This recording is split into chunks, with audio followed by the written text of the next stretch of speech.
Okay, this video is gonna be a little bit different than expected because I have a tripod somewhere, and for the life of me, I can't find it anywhere. So I can't really do a ton of work while holding the phone in my hand. So until I find the tripod, I have to kind of talk about what I'm doing more than actually just doing it and blabbing on while I do it. So as I talked about in the last video, I was cutting out the second boot. So here's all the pieces. This is the 1-inch strip that's going around the throat of the boot right here. Panel goes on this side. Panel goes on this side. It's got a little scratch on it. Oh, well, what is that? Maybe I got some pen on it. I hope it didn't. Pen's more annoying than a scratch. Tongue. This is what the tongue looks like. This has some scuffs on it too. It shows up on the video a lot more than in real life. But oh well. Boots are meant to get scuffed up. So this goes in here.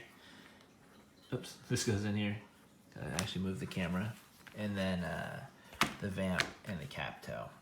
And what I'm gonna be doing next is going like that and broguing the cap toe before I do anything. So the way that's gonna work is that I have this cap toe piece and I have these dividers. So first up, I want to make, I'm going to be scratching the stitching lines into everything. I'm going to be doing them the same as this boot right here.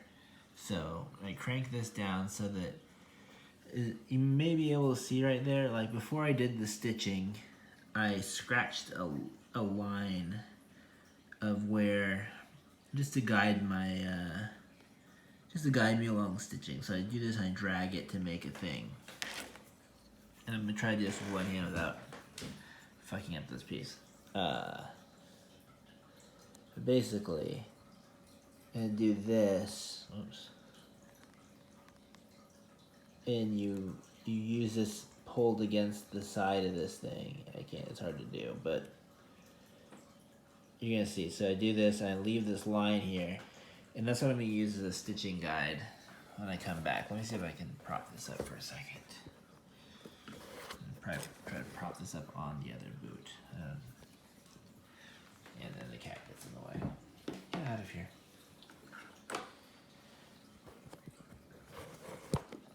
Okay, so this is kind of propped up. So you can see what I want to do is do this and make this line. And it's not as important where your lines are as it's important that it's consistent between the two boots. I kind of winged it on the first boot. I just made a line. I was like, oh, that looks like a pretty good distance from the side for stitching. Gives me a little room to have the stitching not be too close to the edge, but also not too far from the edge where it's going to pull back or anything, because if it's too far back from the edge, you'll be able to like pull up underneath the leather. And then, so I made that first line for that stitching, and then I make the second line, and I measured out how big my broguing was going to be, because I'm using this tool for the biggest part of the broguing. It's a little Tandy 3mm puncher thing. Sorry if I keep going vertical on accident. Bad habits die hard. So you can see these, Rupert, get out of here. See those holes right there are from this. So I punch a hole in the center and then I brogue it. Then I do that for the holes. And this is not really how you're supposed to do broguing, but I want a brogued cap toe and I'm getting a brogued cap toe. So I came down on this line and I saw like, okay, this is where it's gonna fit. So then the second stitching line has to be below that. Right now, because I've already done that for the first boot, I'm just going to measure based off of the edge of the lip of the leather, because I'm going to drag it along that lip again. And I'm going to crank it out until it's right there, and that's where the stitch line is going to be. Rupert is just like rubbing his face against my hand, because he would rather have me petting him than doing this. And so then I come back, as you can see, it's going to leave a nice gap right there the leather. I know you can't see this, but I don't really want to move mid-scratch because it'll kind of be hard to re-get it. I guess it wouldn't be that hard, but I'm being annoying. Okay, so now you can see I have 2 lines across. Those are my stitching lines. I'm going to do that actually to all the pieces. I'm going to come around on the top. I'm going to have a stitching line on the top and then an inch down on the bottom. And then on where the laces are going, I'm going to have a stitch close to the edge, an inch down, so this is all uniform through here. Use your wing dividers to make sure it stays uniform. I'm going to scratch all those in on both sides. I'm going to scratch in stitching lines for the double layers of stitching on the heel. I'm going to scratch in stitching lines on where the side panel is connecting to the vamp.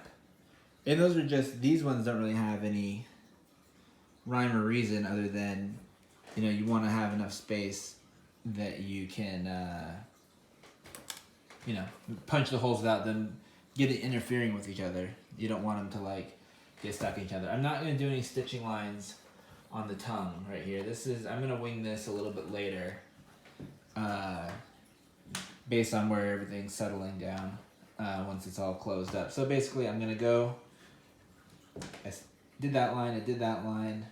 I'm going to do this line around the top, this second line around the top, this line on the edge of the laces area, that line right there, a line here, a line here, and then all around, and 2 all around the back cap also. And, oh, and on the back of the panels, even though you won't see them, just to make it easier later when we're doing the stitching, this zigzag stitching in here. I'm going to do 2 lines on the back panels just to make things a little bit easier. Let me pull out the back panel, or the side. They're going to be on the, so on the side panel, it's just going to be 1 line. Down here, just so like when I'm punching the holes, they're a little bit more uniform. And that's going to be this distance from the edge, this close one.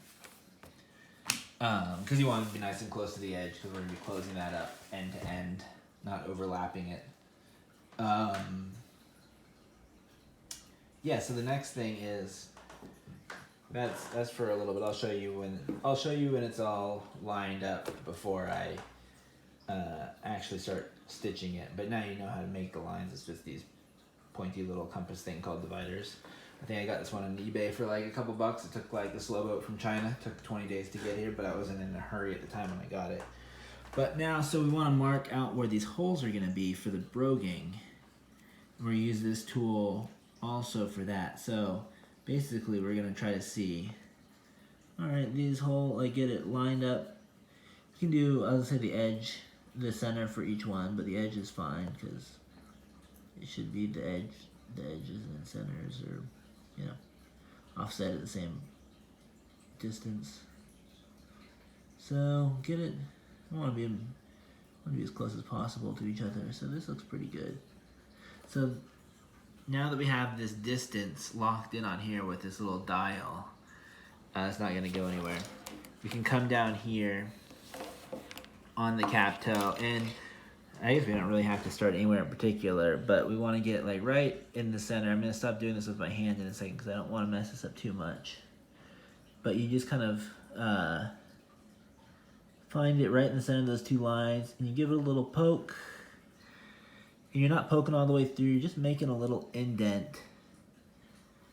So see, now I have these 2 little dots indented. We're just using those as markers. And then you go to the next dot and you put the first pin in there and you mark the next dot. And then you put that pin in there and you mark the next dot. And you're just gonna, I'm just gonna come through this whole thing and I'm gonna mark these dots. Because once I mark all those dots, I have this tool, surprise, rivet clamper. I'm also going to use it when I'm setting the eyelets. It does that. these on the side here, it has these punchers to punch holes of different sizes, big hole, little hole. And then you put it, then once you punch the hole, you pop the eyelet through the hole, and then you put it in these jaws and you snap it closed, and it sets the eyelet. I got this for 20 something bucks on Amazon. It's alright. You can do it with like littler tools too, where you're doing it with a hammer and stuff. I got it because I really like the blue handle and I needed that. No, I don't know why I got it. But yes, I'm gonna go through and I'm gonna punch these. I'm gonna poke all these holes out. I'm gonna punch them out with this tool. The smaller of the two punches on that. And then I'm gonna come back through, take this tool and hammer it in between the two things, just give it a whap, go through, and it's gonna create this broguing look where these are all the punched out holes and then these little ones are the hammered out holes. I guess you guys don't really need to see me like here's a demo of how that's gonna go so that I can just do this all at once without showing you guys. So like, oh, okay. I marked the holes, and I come through here. I'm trying to hold this with a hand. It's gonna work. Okay, so yeah, I wish I had my tripod. I have no idea what happened to it. I was filming slow-mo videos of myself throwing the cats onto the bed, and that was the last time I've seen my tripod. So yeah, important work. So then I find this thing and I line it up with the holes. I've actually pushed these holes in too far. This thing doesn't go that deep. Actually it does, it has a little cranker thing there. So I find that hole and I punch through it. And I punch the other one. This is so sloppy, but you're getting the idea.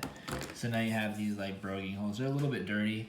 You can clean them out with an awl. Just stick an awl in there and kind of rub it out. Maybe, yeah, maybe warm it up on a little bit of a heat lamp if you have it, like a little gas lamp. You can warm it up to kind of singe off all the little excess. And so then you're gonna come in, I just eyeball it when I do this. I bring this in between the two of these things. I put it right there and I whap it with the hammer until it pokes all the way through it, pull it out, and then you have ghetto broguing. You can see like that. If I would have done that, that would have looked pretty shitty because it's a little bit off center. Because I can't do it very well while I'm holding this camera. But you get the idea. And I'm gonna go do that all the way across here. That's the only broguing I'm doing on this shoe. And then I'll be back.